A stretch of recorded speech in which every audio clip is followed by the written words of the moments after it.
There's no doubt about it. You brought a lot of money into this community. When you step over and look at the DFAX building and the things over there, you've been effective up there. Well, you know, that was my job. But for whatever reason, the white community didn't want you there.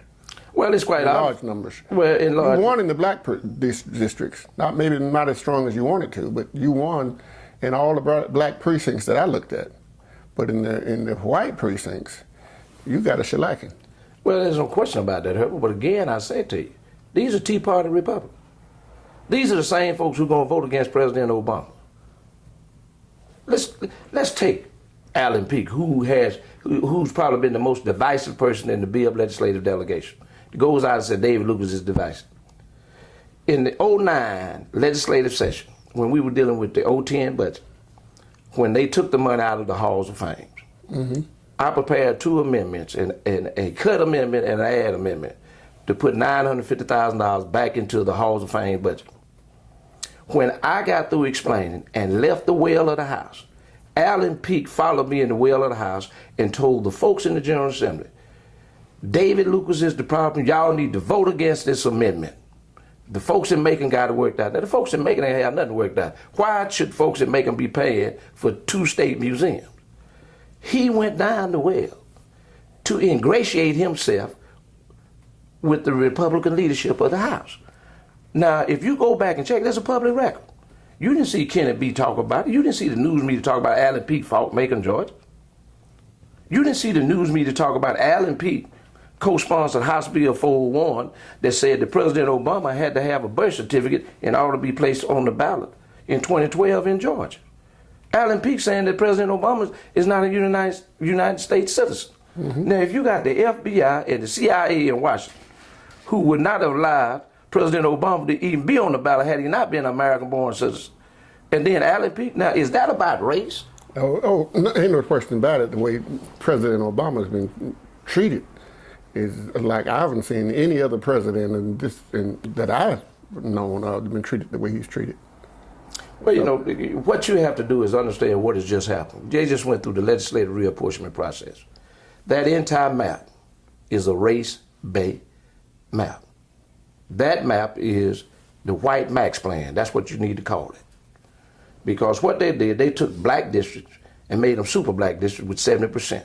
They took white Democrats who were elected and pitted them against black Democrats and took the black population of those districts and combined them. If they're not running against a black, they are running in districts that had less than 30% African American voters in it. Now, that map was drawn strictly on race. Why did you bring a Johnny Grant from Milledgeville to Macon and take out Hancock County and Sandersville, 2 predominantly black counties, and give him part of Macon? That is because the Republican Party wants to control a majority black community. They plan to build a new city between North Macon and the southeastern part of Monroe County and make that the new city, take in Pro-Bass and all of that. That's the reason they brought Johnny Grant here. That's what Republicans did in Atlanta. Rather than it be a local bill, they made a general bill. That's how they created Sandy Springs and Jones Creek. And these are white cities, majority white cities, with very few black folks in it. We need to understand what's happening to us. We got white folks calling black folks racist, and white folks created the word racism. So can I assume from that you're running again? Well, I wouldn't assume anything. But I'm just saying, you know, it seems like somebody should run for different seats. Well, I mean, then there was a rumor that you might not run for the Senate, but that you might run for your old House seat. I won't be running for about. I gave that up and ran for the Senate, so I would not be running for the House seat. I think the people have elected a very qualified person, and when I say qualified, I'm talking about an educated person who can understand and comprehend. You're talking about Beverly. I'm talking about Dr. James Beverly. Yeah. I think he's going to make an excellent representative. He's got to learn the ropes, but as far as the comprehension and understanding, he's well above a lot of them. Oh yeah, he's pretty sharp. Yeah.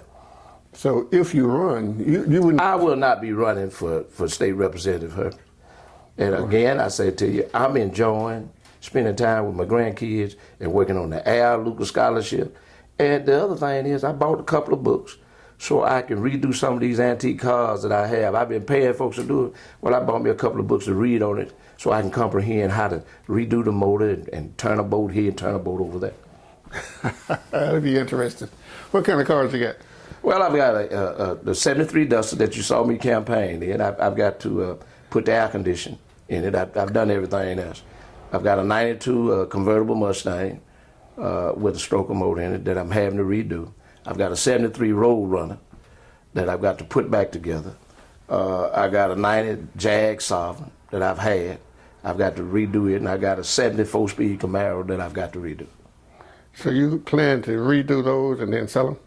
I don't know. I like to just ride around. You know, I see everybody riding up and down the road, and I see, you know, I sure wish I could do that. Well, I don't have all that money, but I'm smart enough to read and learn how to put it together and comprehend it. So you would, I'm just thinking, you would put those together for your leisure cars? Yeah, that's what they are now. They're not the everyday cars that I just drive every day. You like Mr. B, he had that light blue Packer. Well, you know, what you do, Herbert, over the years, I've looked at things that I couldn't get when I was a kid. I had to work at, you know, in cars I wanted, I just couldn't get. But, you know, as I find them over the years, I've picked them up and just stored them somewhere, and now I get a chance and I got the time to work on them. I appreciate you stopping by. But you want to ask me a question, but we'll be talking to you later about it. Appreciate you. Well, it's always a pleasure. And I wish you the best. Thanks. And we'll be right back.